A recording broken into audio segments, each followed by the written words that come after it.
Hi, we're here with more written and scripted football times, and we're here with the Cincinnati Bengals and the Cleveland Browns. And I telling everybody why the Browns were going to beat the Cincinnati Bengals. Not because they're a better team, because the Browns are getting ready to get a new stadium. And when Baker was there, the same thing was there. There's a little delay in the stadium being built. So the Cleveland Browns went on a little losing streak.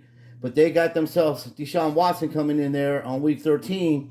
And the NFL is so rigged and scripted that the first game that Deshaun's playing is going to be playing against his old team, the Texans, Houston Texans, and it will be in Houston. So you can't even write a better script for this.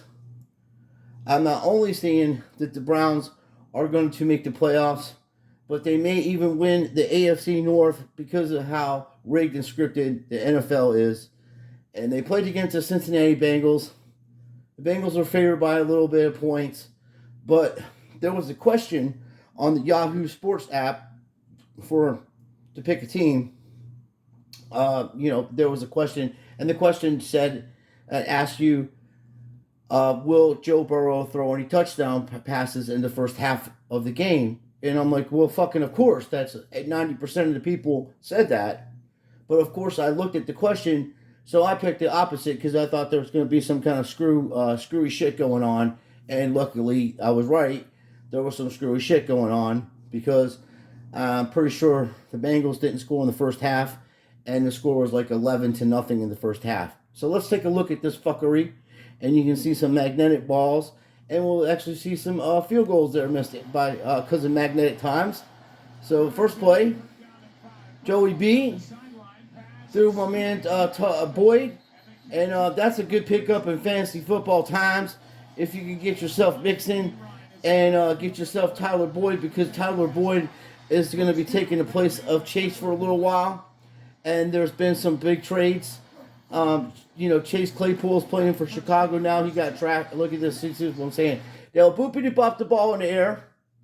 Number 85, boopity bop the ball in the air. So this man here can intercept it. They practice this. I'm pretty sure that the offense and defense, both teams practice with each other somewhere in an undisclosed area, and they also probably get the playbooks of each other so they know exactly what plays are going to be run. When I say rigged and scripted, I mean 100% rigged and scripted. These people know the outcome of the game. They plan ahead of time. As I said, the Deshaun Watson thing isn't just coincidental. That was planned way ahead of time. Last year, they probably planned it, or even before that. It's all drama. It's all to get you sidetracked. It's to get your money. They bet on everything. Everything's a bet in sports. You can bet on how many touchdowns someone's going to throw, how many interceptions a team's going to get. And just to let you know, my pick for this defense of player coming up is going to be, I took the Panthers defense against the Cincinnati Bengals offense because of this reason here. These teams are going to be winning and losing all year long, and the Panthers defense matches up better against the Cincinnati than the Browns do, and the Browns they play each other, so they're used to it. And what we're having here is what I call flashback 80s. These same teams that were good in the 80s, the 5 good teams in the AFC, are now the 2 best teams in the AFC of the 2000s. They do this once in a while. They go back to the archives. They run the same playbooks. You have the Browns that are good. You have the Ravens that would have been the old Houston Oilers. You have the Cincinnati Bengals, the Kansas City Chiefs, the Buffalo Bills, the Jets, the Miami Dolphins, all the same. And then you got New England mediocre right now. Same as it was in the 80s. Nothing's changed. Had a few teams in the NFC, but at the time there was only 3 teams that were the best teams in the NFC. The San Francisco 49ers, the Dallas Cowboys, and the Bears, believe it or not. They had ups and downs, but Green Bay was always in there also, so I should stand corrected on that also. So you got the same teams. The Minnesota Vikings always in the mix of playoff times. It's just the way that they did in the 80s. The games was played different. It was still rigged and scripted. It's 100% rigged and scripted now. These plays, as my man said, I'd like to see you make these interceptions and these big catches without your fancy gloves. He's right about that. See, look, he's running. He just easy times. Now this is the funny part. It's not all this stuff. It's after this. Look how he carries the ball upside down, hardly holding on to it. His hands are just hardly holding on to the ball because it's got a magnet in it and it's stuck to his hand. They just troll you at high levels. That's what they're doing. They're just trolling you. People are too dumb to realize it. The same people that were forcing vaccinations on people and making people wear masks and shit like that and trying to make you do things like that are the same people that believe this shit's real and these are the problem in the world.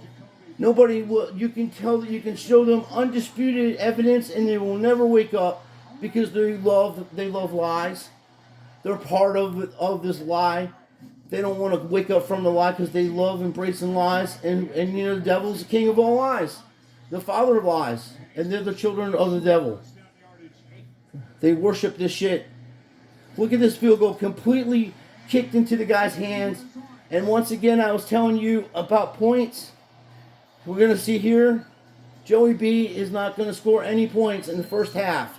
Now, if you would have took this bet and said, hey, the Bengals, you think the Bengals are going to be blanked out in the first half of football? No, not in the first half of, and they're, no. They're going to get a field goal. They have a dude that can kick 55, 60-yard field goals. Speaking of which, here we go again. Just unstoppable. The way they're playing defense. I literally seen a defensive, on one of the plays, I literally seen a linebacker covering the wide receiver. Literally, that if you're playing football, little children's, and you're playing quarterback position, and you look down the line and you see your receiver being covered by a linebacker, just go ahead and throw the ball to that fella, because that linebacker is going to get smoked. Then you're going to be able to cover him. He's too fast and he's too lanky, and there's too many things why that wouldn't work out and why that should never happen. Matter of fact, this guy number 94 is the culprit I'm talking about. That's coming up on a play very soon.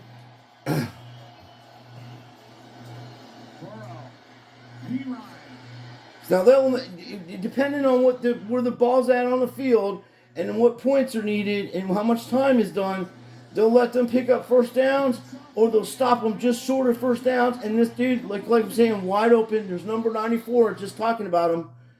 He is literally covering him. That's his zone defense. He's dropping back his zone. The defensive back should have had him, and that linebacker should have not been that deep back in that zone.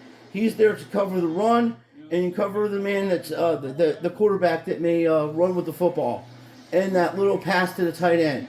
Not to cover receivers. And like I said, this is without a doubt the best 1-2 combination, or one of the best 1-2 combinations in the NFL. Kareem Hunt and Nick Chubbs are the two best running backs combination. Them and the Green Bay Packers with A.J. Dillon and Adam Jones. That is quite a backfield. And, in my opinion, they're the two teams that have the best backfields, 1-2 combination. And this is what you would do if this stuff was straight and legit. You would run the football, but you wouldn't be picking up yards on it like he's doing now. It'd be slow and methodical, and there'd be a lot of time off the clock. That's how you would beat the Bengals offense in real life. But since this is rigged and scripted, because the Browns are looking to get a new stadium, and they have to win games for them to do it, because the people that are buying the stadium is you, the taxpayers. If it was up to me, this rigged and scripted football shit, I would knock down every fucking stadium in America and build low-income housing there. There's no reason to sit here and watch rigged and scripted football games that are fucking people are getting their money taken from by Vegas, and everything's straight and legit.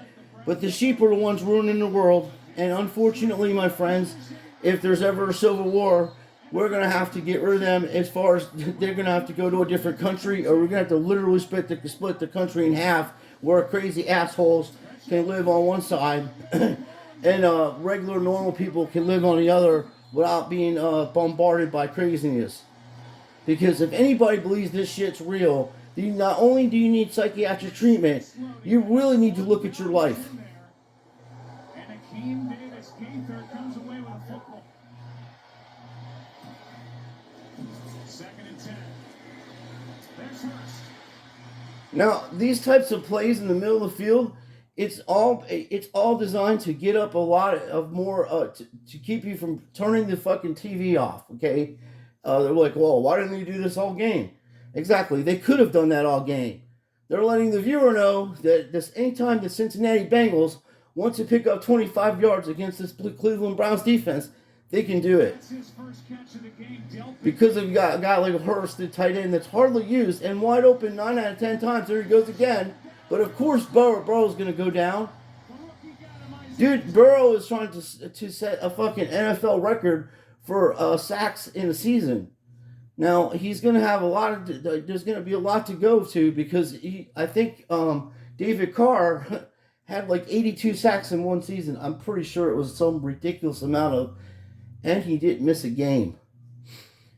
A lot of people want to talk about how bad David Carr was as a football player, but I will tell you this: none of us watching this game, watching him play football, could have been sacked as many times as him and still play without missing any football times. Even in rigged and scripted football times, they were back when he was playing. They were literally allowed to slam you onto to the carpet there or the grass. So yeah, the dude's tougher than a coffin nail. Now look at the time, folks. Look at the time. Here we go again. We're almost there. We're almost in field goal range. We're gonna get there. We're going to make this happen. 4th down. We're going to go for it. This dude's automatic. No way he misses this. Automatic every time, especially from this far out.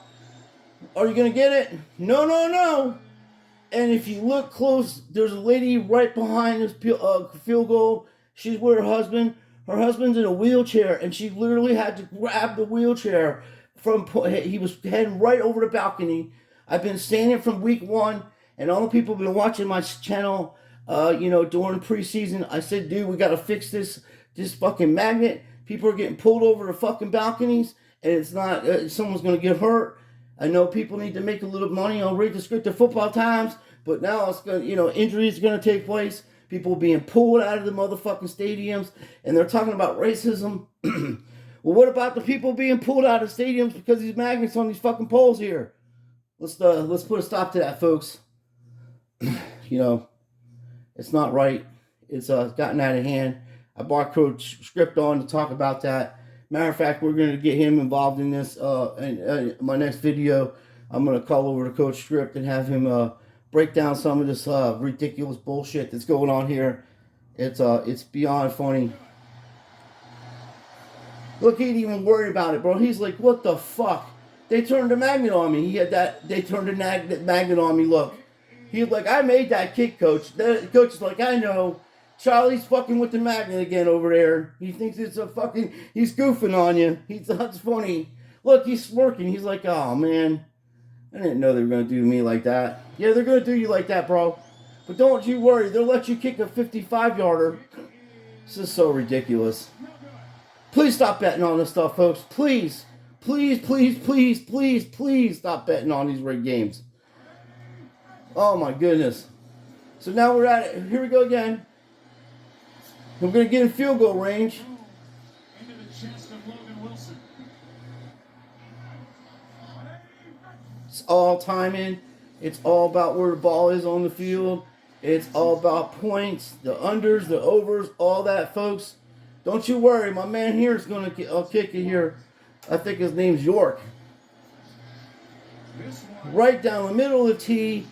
And once again, this time they must have heard us because as soon as they put that net up, I see that they got a chicken fence over there. Maybe that's to keep the people from falling off the balcony when they use the magnet times. So hopefully they do something about that because that time I didn't see anybody being pulled off the balcony that time. I mean, look at this. And you wouldn't run out of bounds. You stay in bounds. You want to take as much time off the clock as possible because you literally just got a guy that can fucking throw a football 65 yards on his knees. Joey Burrow has an arm and he's reckless apparently. But the reason the Browns won and the reason they're probably going to win the division and make the playoffs, deep into the playoffs, is because they need a new stadium. It's not because they're the best team in the NFL, because we know probably the best two teams in the NFL, 100% legit, is the Kansas City Chiefs and the Buffalo Bills. But I'm going to be the bearer of bad news again. The Buffalo Bills will never win a Super Bowl. Never, Sean. Never win a Super Bowl. I literally watched them go 4 years in a row, and they got rooked so bad and so broken over these bullshit calls. They got two of the Super Bowls they get routed in badly. There's no market for it. There's no market for the Buffalo Bills besides their fans in Buffalo. It's the same thing with Pittsburgh. There's no market for the fans. They have a huge fan base, but the city isn't big. They can't make enough money. They need to make money, and the teams that make money are the big teams. Dallas Cowboys, the Rams, all that shit. And once in a while they'll throw a small market team in there to play against them, but they ain't going to win the fucking Super Bowl. Like, for instance, let's say that the Buffalo Bills played the Tampa Bay Buccaneers in the Super Bowl. Now we know that Tampa Bay would get murdered. Buffalo would beat them 55-10. Pretty much, if it was all straight and legit. But in rigged descriptive football times, everybody's going to bet on Buffalo, and then Tom Brady will win by some bullshit call. So it's not the best teams. It's not even, the most competitive teams. It's the teams that sell the most jerseys and the players that are most marketable and the arenas that they play in. Now, everybody gets a 60-40 cut. If you were, that's how it is. It's a corporation. These teams are not privately owned anymore. It even says for entertainment, and I don't have a problem with it for being entertainment. I have a problem with them rigging and scripting football games and Vegas taking bets on games they know the outcome to before the games are even played. That's my problem, and I don't think it's fair that people are losing their money on these rigged and scripted football games thinking this shit's straight and legit when it's absolutely 100% foul. There's nothing straight or legit about it. I'm looking for Boyd to make a touchdown. I mean, keeping open all that time. I'm just saying, I'm sitting here with a controller in my hand, watching the dudes run open routes and say, okay, that's the dude's going to get it, and not even watch the game. It's that rigged and scripted, folks. I do appreciate everybody watching. And if you're not aware, the Steelers traded Chase Claypool to the Chicago Bears, so he's going to be available to play. And also, there was a couple. The Minnesota Vikings just picked up Chubb, the defensive end. He's really good. And who else? T.J. Hoskins got traded to the Detroit Lions. Traded him to, where the hell did he go? To the Rams, I think. I think he went to the Rams. So he went to a team that passes a lot, and that they're gonna have a lot of that needed some more offense. So there's been some trades that may help or may not help these the teams that were on the fence. But as I'm going to tell you now, don't be surprised if Mills, when they play against when the team plays against the Eagles, Mills, the quarterback for Houston, is he's going to put up a lot of yards. So I'm taking that guy in my fantasy football because he's going to put up a lot of yards, and I think they may even beat the spread on that game. So because 12 points is a lot. And he threw for over 300 yards last week, and he's been throwing for a lot of yards against really good teams. So it wouldn't be surprising if they squeak one out. I'm not counting on it, but the biggest blowout I think that people are pretty much missing is that Tennessee is going to get murdered by Kansas City. I just think that that's going to be the case. there's going to be a lot of points in that game. So, obviously, I got Kelsey, so I have him on my tight end. And it's all rigged and scripted football times. I don't bet on this. There's a free app that I do on Yahoo, and I play it for fun to see if I'm right or not. And a lot of times I am right about a lot of stuff because it's rigged and scripted football times, and I learn a lot from you folks, and I appreciate your time. So please like and subscribe, and let me know what you think about these rigged and scripted football games, my friends.